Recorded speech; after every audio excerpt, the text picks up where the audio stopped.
प्रसाद फक्त 12 वर्षांचा मुलगा वाराणसीमध्ये अनवाणी पायाने फिरत होता. तो भुकेने व्याकुळ झाला होता. त्याच्या मनात त्याचे काका कैलासनाथबद्दल विचार येत होते. कैलासनाथ असे व्यक्ती होते ज्यांनी प्रसादला आश्रय दिला होता. परंतु त्यांच्या मृत्यूनंतर प्रसादचे आयुष्य रस्त्यावर संघर्ष करण्यात जाऊ लागले. जो कचऱ्यात काहीतरी खायला भेटतं का हे पाहत होता. लोकांकडे अपेक्षेने पाहत होता. कोणीतरी त्याच्याकडे पाहील आणि त्याला जेवण देईल याचीच तो वाट पाहत होता. अशाच मनोरंजक कथा ऐकण्यासाठी आपल्या चॅनलला नक्की सबस्क्राईब करा. व्हिडिओ लाईक करायला विसरू नका. एके दिवशी प्रसाद रस्त्याने जात होता. तेव्हा त्याचं लक्ष एका माणसाकडे गेलं. तो एक पांढरा शर्टवर होता. त्याच्या हातात एक बॅग होती. तो माणूस अतिशय वेगाने चालत होता. त्याच्याकडे पाहून असे वाटत होते त्याला कुठेतरी जाण्याची खूप घाई आहे. जेव्हा तो व्यक्ती रोड क्रॉस करत होता तेव्हा त्याच्या खिशातून एक लेदरचं पाकिट खाली पडलं. प्रसादचं लक्ष त्याच्याकडे गेलं. त्याने लगेच ते पॉकेट उचलून हातात घेतलं. ते पॉकेट जास्त हेवी होतं. त्याने ते खोलून पाहिलं. त्यात नोटांचं बंडल दिसलं. प्रसादच्या डोळ्यात चमक आली. त्याच्या डोक्यात विचार आला, या पैशांनी तो जेवण करण्यासोबतच गरजेच्या वस्तू पण खरेदी करू शकतो. तेव्हाच मागून एक आवाज ऐकू आला, ए पोरा. प्रसादने मागे वळून पाहिले तेव्हा तो आवाज ज्यांचं पाकिट होतं त्यांचाच होता. त्या व्यक्तीचं नाव रमेश होतं. तो प्रसादकडे लक्षपूर्वक पाहत होता. हे पॉकेट तुमचं आहे का? प्रसादने थरथरत्या हाताने ते पॉकेट त्या व्यक्तीकडे दिलं. रमेश काही क्षण काही बोलला नाही. त्याच्या डोळ्यात आश्चर्याचे भाव स्पष्ट दिसत होते.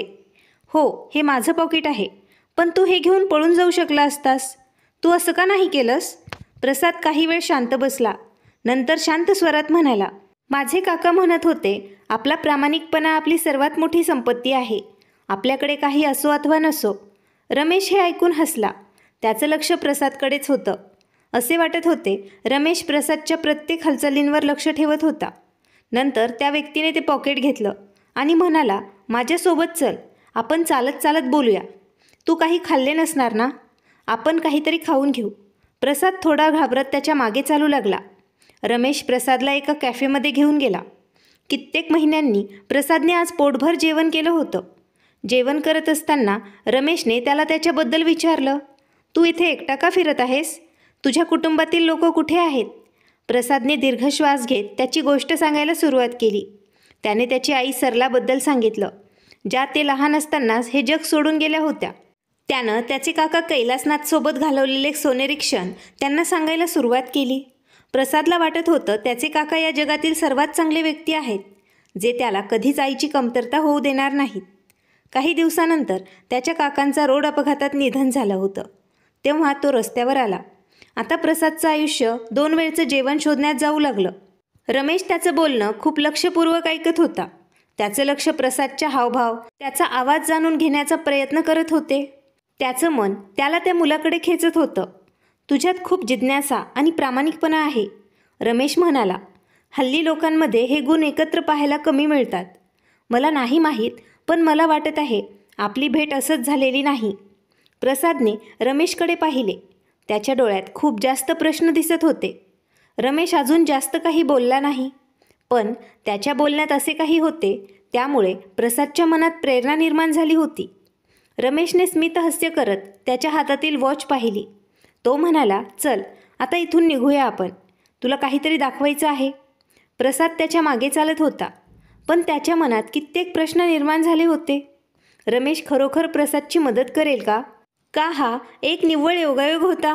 प्रसादला आपल्यासोबत घेऊन रमेशने त्याला त्याच्या घरी नेलं. जेव्हा ते घरी पोचला तेव्हा प्रसादने पाहिलं ते एक मोठं स्वच्छ घर होतं. त्या घरात प्रवेश करताच त्याला जे जाणवलं ते एक विचित्र एकटेपणा होता. घराच्या भिंती सुंदर होत्या.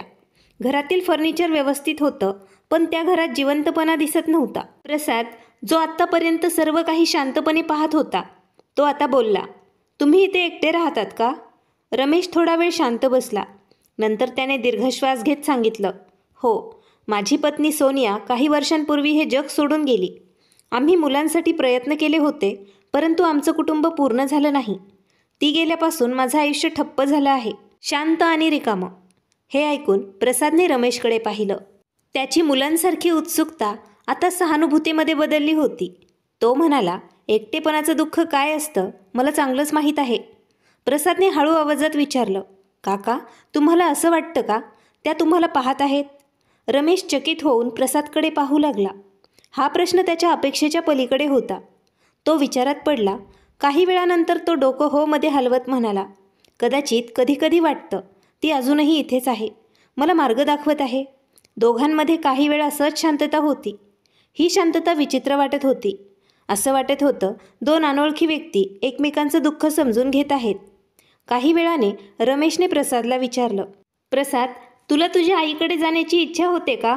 प्रसादच्या डोळ्यात एकाएकी राग दिसू लागला. तो थोडा रागात आणि दुःखात म्हणाला, नाही. तिने मला माझ्या काकाच्या स्वाधीन केलं होतं. तिने मला विकलं होतं. मी तिच्याबद्दल काही विचार करत नाही. रमेशला त्याच्या आवाजातील दुःख जाणवलं. त्याला माहीत होतं या लहान मुलाने त्याच्या कमी वयात खूप काही पाहिलं आणि अनुभवलं आहे. त्या रात्री जेव्हा प्रसाद सोफ्यावर झोपला होता, रमेश त्याच्या रूममध्ये काळजीत बसला होता.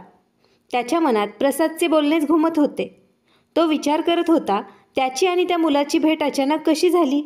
जेव्हा तो गाढ झोपेत होता तेव्हा त्याला स्वप्न पडलं. त्याने सोनियाला स्वप्नात पाहिलं. ती अगदी तशीच दिसत होती जशी ती अगोदर दिसत होती, शांत, सोज्वळ आणि हसतमुखाची. रमेश, सोनिया म्हणाली. तिच्या आवाजात एक विचित्र दुःख जाणवलं. ती अडखळत म्हणाली, मला वाटतं त्या मुलाला तुझी मदत हवी आहे आणि कदाचित तुला पण त्याची गरज आहे. त्याला तुमच्या आयुष्यात जागा दे. हे सर्व असेच झाले नाही. रमेश अचानक जागा झाला. त्याची हृदय धडधडत होते. काही क्षण तो छताकडे पाहू लागला. असे वाटत होते तो उत्तर शोधण्याचा प्रयत्न करत होता. खरोखर हे स्वप्न एक संकेत होतं का? प्रसाद त्याच्या आयुष्यात काही उद्देशाने आला होता का? सकाळी जेव्हा प्रसाद जागा झाला तेव्हा रमेश अगोदरच तयार झाला होता. तो प्रसादला म्हणाला, तयार हो, आज मी तुला बाहेर घेऊन जाणार आहे. कुठं? प्रसादने प्रश्न विचारला, परंतु रमेशने काही उत्तर दिले नाही. तो टॅक्सीमध्ये बसून शहरातील मोठ्या हॉस्पिटलमध्ये गेला. रमेश प्रसादला हॉस्पिटलमध्ये घेऊन जाताना म्हणाला, ही जागा माझी दुसरं आयुष्य आहे. मी इथे काम करतो. हॉस्पिटलमधील वातावरण, डॉक्टर आणि नर्सचे वेगावेगाने चालणे, पेशंटची काळजी घेणाऱ्या लोकांची धावपळ, हे सर्व पाहून प्रसाद मंत्रमुग्ध झाला. तो प्रत्येक कोपरा उत्सुकतेने पाहू लागला. तुम्ही इथे काय काम करता? प्रसादने रमेशला उत्सुकतेने विचारलं. मी एक डॉक्टर आहे, रमेश गर्वाने म्हणाला. इथं लोकांचं आयुष्य बदलतं आणि कधीकधी त्यांना वाचवले पण जाते. प्रसादने चारी दिशेने पाहिले. तो हळुवारपणे म्हणाला, इथले लोक खूप महत्त्वाचे दिसत आहेत. ते असं काही करत आहेत, त्यामुळे दुसऱ्यांचं आयुष्य बदलते. रमेश हसत म्हणाला, कदाचित एके दिवशी तू पण असे काही करू शकशील. हे ऐकून प्रसाद आश्चर्याने रमेशकडे पाहू लागला. रमेश काहीच म्हणाला नाही. त्या दिवसानंतर हॉस्पिटलमध्ये घालवलेल्या क्षणांनी प्रसादच्या मनात नवीन आकांक्षा निर्माण झाल्या. पण रमेशच्या मनात अजून जास्त प्रश्न निर्माण होत होते. प्रसादच्या आयुष्यात असे काही गुपित होते, ते जाणून घेण्याची रमेशला खूप उत्सुकता लागली होती. घरी जाताना रमेश म्हणाला, प्रसाद, तुझ्यामध्ये काहीतरी विशेष आहे. तुझा प्रामाणिकपणा, तुझ्यातील शौर्य, हे सर्व मला खूप विचार करायला भाग पाडत आहे.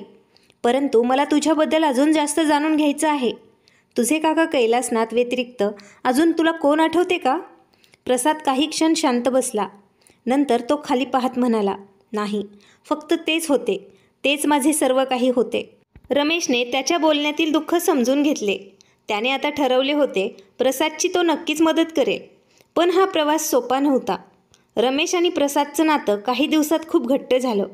दोघांच्या आयुष्यात एक नवीन वळण आले. रमेशने प्रसादला दत्तक घेण्याची प्रक्रिया सुरू केली. ही प्रक्रिया खूप मोठी आणि कठीण होती. पण रमेशच्या मनात स्पष्ट होतं त्याला प्रसादला त्याच्या आयुष्याचा भाग बनवायचा आहे. हे सर्व काही एवढं सोपं नव्हतं. जेव्हा कायदेशीर प्रक्रिया सुरू झाली तेव्हा प्रसादची अगोदरची आई सरला यांचं नाव समोर आलं. रमेशला मजबुरीमध्ये त्यांना कॉन्टॅक्ट करावा लागला. त्याला वाटत नव्हतं प्रसादच्या आयुष्यातील ती स्त्री ती परत यावी. दुसऱ्या आठवड्यात सरला हॉस्पिटलमध्ये आली. तिच्या उपस्थितीमध्ये खूप काही दडलेलं होतं. तिचा चेहरा पाहून ती चिंतेत दिसत होती. पण तिच्या ओठांवर एक खोटं हसू होतं. तिने प्रसादकडे पाहिलं आणि त्याच्याजवळ जाऊन ती म्हणाली, प्रसाद, मी आज दिवसाची वाट पाहत होते. मी विचार पण केला नव्हता कधी तुला परत पाहू शकेल. प्रसादने तिचं बोलणं ऐकून अतिशय रागात तिच्याकडे पाहिलं होतं.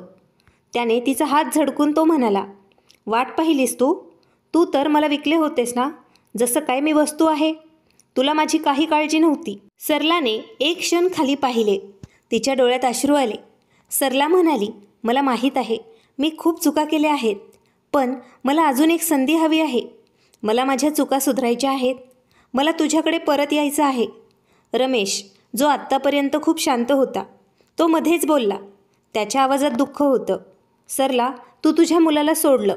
तू तुझ्या लोभासाठी त्याच्या काकाकडे पाठवून दिलं. आता तो त्याच्या आयुष्यात पुढे जाण्याचा प्रयत्न करत आहे, तर तू का परत येण्याबद्दल बोलत आहेस?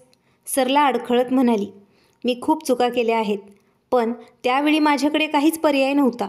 मी घाबरले होते. मला नव्हतं माहीत मी काय करायला हवं. आता मी पूर्णपणे बदलले आहे. रमेश तिच्याकडे पाहून म्हणाला, तू बदलली आहेस का नाही हे आत्ता महत्त्वाचंच नाही. प्रश्न हा आहे, प्रसादला तू त्याच्या आयुष्यात हवे आहेस का?